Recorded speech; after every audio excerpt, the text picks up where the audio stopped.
सरकार तब तक का इंतज़ार कर रही है जब तक यहाँ पे कोई ऐसी अनहोनी ना हो कि जो सरकार की आँखों को खोलने के लिए काफ़ी हो। क्योंकि यहाँ पर लगातार दुर्दशा हो रहा है, मकानों में लगातार दरारें पड़ रही है, लोग डर के साए में जी रहे हैं।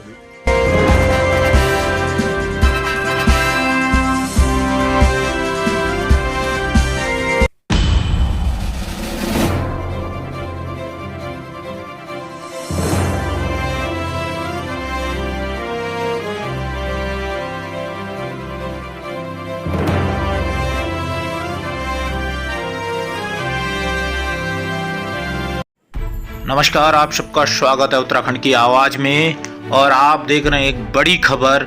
जैसा कि आपको पता ही है कि जोशीमठ के हालात क्या हैं, किस तरह से लोग वहां डर के साए में रह रहे हैं, किस तरह से वहां जो है मकानों में, बाज़ारों में, दुकानों में जो है दरार की बात सामने आ रही है और लोग लगातार डर के साए में जी रहे हैं। लगातार हर बार डरावने चौंकाने वाले वहाँ से खबरें सामने निकल कर आ रही है। लेकिन आज हम जिस खबर की आपको बता रहे हैं वह जोशीमठ का नहीं है, वह जोशीमठ की स्थिति नहीं है। लेकिन आपको बताते चलें, हमारे संवाददाता सुभाष बडोनी से मिली जानकारी के अनुसार, हमारे सहयोगी से मिली जानकारी के अनुसार इस गांव में भी जोशीमठ जैसे हाल होने की बात सामने आ रही है। आपको बताते चले, 1991 में आए भूकंप के बाद मस्ताड़ी गांव से भू धसाव अभी भी जारी है। जी हां, यह खबर हमें उत्तरकाशी जनपद की आपके सामने हम साझा कर रहे हैं। आपको बताते चलें, उत्तरकाशी जनपद का मस्ताड़ी गांव 31 वर्षों से भू धसाव की चपेट में है और यहां लोगों के घरों में दरार आई है। रास्ते व खेत लगातार धंस रहे हैं। ग्रामीण लंबे समय से अपने विस्थापन की मांग कर रहे हैं, लेकिन अभी तक उनका विस्थापन नहीं हो पाया है। और यह बड़ी बात कह रहे हैं स्वयं उस गांव के जो प्रधान हैं, ग्राम प्रधान मस्ताड़ी सत्यनारायण सिंहवाल ने हमसे ये बात साझा की है। और उन्होंने कहा है कि भूगर्भीय सर्वे के बाद आगे की कार्रवाई की जाएगी। प्रशासन का इस मामले में कहना था कि विस्थापन के लिए भूमि चयन कर ली गई है। आपको बताते चलें, यह गांव जिला मुख्यालय से मात्र 10 किलोमीटर दूर है। मस्ताड़ी गांव में वर्ष 91 में आए भूकंप के बाद से भू धसाव शुरू हो गया था। भूकंप में गांव के लगभग सभी मकान ध्वस्त हो गए थे।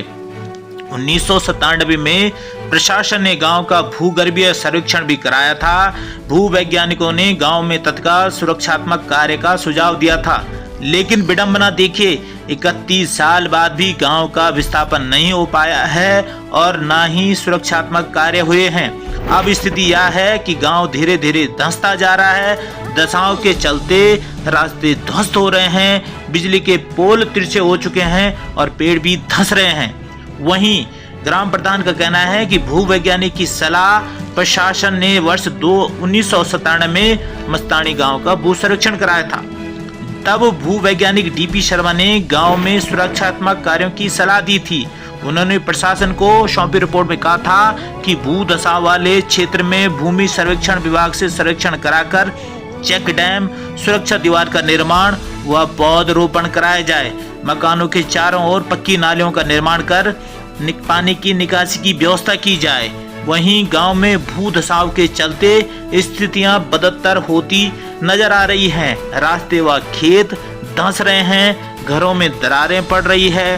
प्रशासन से विस्थापन की मांग की गई है, लेकिन अभी तक विस्थापन नहीं हो पाया है, ऐसा आरोप है ग्राम प्रधान मस्ताड़ी सत्यनारायण सिंहवाल का। आपको बताते चलें, ये सारी तस्वीरें हमारे सहयोगी सुभाष बडोनी के द्वारा आई है, उनके द्वारा ये रिपोर्ट सामने आई है। और आपको बताते चलें, गांव के हालात के लिए गांव की क्या स्थिति है, क्या वास्तविकता है, किस तरह के हालात वहां पर हैं, इन सब की जानकारी दे रहे हैं सत्यनारायण सिंहवाल, ग्राम प्रधान मस्ताड़ी। और आप देख लीजिए जिस तरह से उत्तराखंड में जोशीमठ के हालात हैं, जिस तरह से डर के साये में लोग रह रहे हैं, ऐसी स्थिति के मात्र कल्पना करने से ही आज लोग सहम रहे हैं। और वहीं एक और रिपोर्ट जो है आपको जनपद उत्तरकाशी से आई है। और आपको बताते चलें 1991 में जो भूकंप आया था उसकी जो त्रासदी हुई थी, लोग आज भी उसको नहीं भूले हैं। और ये आप देख सकते हैं तस्वीरों में कि किस तरह से यहाँ दरारें पड़ी हुई है, किस तरह से लोग यहाँ पे मकानों में रह रहे हैं। ये इस तस्वीर आपके सामने है। वहीं ग्राम प्रधान का कहना है कि लगातार प्रशासन से वो अपनी गुहार लगा रहे हैं। 31 वर्षों से इस गांव के विस्थापन की गुहार लग रही है, लेकिन अभी तक यहां पर कुछ ऐसा नहीं हुआ है कि लोगों को राहत की सांस मिल जाए, ऐसा उनका बड़ा आरोप है। और उनका कहना है कि 31 साल बाद भी गांव का विस्थापन नहीं हो पाया है और न ही उनके सुरक्षा हेतु कोई कार्य किए गए हैं। अब स्थिति ऐसी है कि गांव धीरे धीरे धंसता जा रहा है और यह बड़ा आरोप लगा रहे हैं ग्राम प्रधान मस्ताड़ी सत्यनारायण सिमवाल। और क्या कुछ कहना है उसका, इनका इस पूरे मामले को लेकर, इस पूरे घटना चक्र को लेकर, गांव की स्थिति को लेकर आपको बताते हैं उन्हीं की मुंह जबानी क्या कुछ उनका इस पूरे मामले को लेकर बात रखना है, क्या कुछ वो रख रहे हैं, क्या कुछ वो समझा रहे हैं, क्या कुछ वो बता रहे हैं यहाँ की स्थिति को लेकर। हम आपसे वो वीडियो साझा कर रहे हैं।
ग्राम प्रधान मस्ताड़ी, आपके माध्यम से ये कहना चाहूँगा कि 31 साल हो गए हैं और हमारे गांव की कोई सुनवाई अभी तक नहीं हुई। जबकि 31 सालों से लगातार यहाँ पर पुलिस भड़काव हो रहा है। और मैं कई माध्यम से, मैंने पत्रकार के माध्यम से भी और आप लोगों के माध्यम से भी कई बार बोल दिया है कि क्या सरकार तब तक का इंतजार कर रही है जब तक यहाँ पे कोई ऐसी अनहोनी ना हो कि जो सरकार की आंखों को खोलने के लिए फिर काफ़ी हो। क्योंकि यहाँ पर लगातार दुर्दशा हो रहा है, मकानों में लगातार दरारें पड़ रही है, लोग डर के साए में जी रहे हैं और हमारे खेत खलियान या रास्ते ये सभी धंस रहे हैं और फिर भी यहाँ पर कोई सुनवाई नहीं हो रही है। जबकि भूवैज्ञानिकों द्वारा हमारे पास रिपोर्ट है कि उन्होंने कहा है कि ये गाँव के उसमें है और इसको जल्दी से जल्दी विस्थापन किया जाए। दोबारा इसकी जांच हुई है लेकिन उसकी भी हमें कोई लिखित रिपोर्ट अभी तक नहीं मिली है। और फिर भी सरकार या शासन या प्रशासन यही कह रहे हैं कि हम जांच करवा रहे हैं, जब जांच होगी तभी इसके बारे में कोई निर्णय लिया जाएगा। आखिर वो कौन सी जांच है और कैसी जांच है जो अब होने वाली है। तो मैं ये कहना चाहूँगा कि अगर हमारा गांव खतरे की उसमें नहीं है तो हमें ये लिखित रूप में दे दिया जाए, भाई तुम्हारा गांव कोई खतरे के उसमें नहीं है और तुम आराम से रह सकते हैं यहीं पे।